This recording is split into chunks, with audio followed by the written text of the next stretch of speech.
handang mapangiti pang lalo sa itatampok nating Christmas Village mula sa City of Smiles. Mula sa Bacolod, nakatutok live si Eileen Pedreso ng GMA Regional TV 1 Western Visayas. Mel, talaga namang mamamangha ka sa ganda ng mga dekorasyon dito sa Christmas Village sa Bacolod City. Kaya naman ang mga kapuso natin ay nag-e-enjoy sa pamamasyal dito. Iba't ibang itsura at forma ng Santa Claus. Makulay na bilen. At naglalakihang Christmas tree.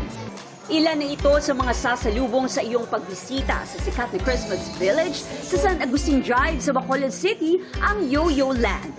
Sa mahabang panahon, naging bahagi na ng Pasko hindi lang ng mga taga City of Smiles, kundi pati na ng mga bisita mula pa sa iba't ibang lugar sa Negros Occidental, ang Yo-Yo Land. Bukas kasi sa lahat ng Christmas Village at syempre, libre pa ang pamamasyal dito. Regalo raw ito ng isang pamilyang negosyante sa mga residente ngayong Pasko. Kaya naman bata man o matanda, lahat all smiles at ready sa picture taking. Gaya na lang ng mga gurong ito mula sa Cadiz City. It's the only time of the year where maka-go out kami and where tingob kami and then we can distress. Si Lionela sa Yo-Yo Land din nagbonding kasama ang pamangkin. Ani ma-cherish siya nga moment. Ang ika-9th birthday niya. Ngayong Pasko, higit pa sa mga material na bagay ang pagkakataong makasama ang mga mahal sa buhay. Merry Christmas, mga kapuso! Merry Christmas naman!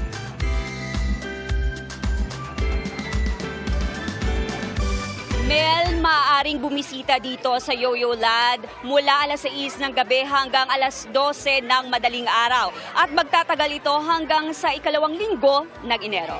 Merry Christmas sa inyo dyan, Mel!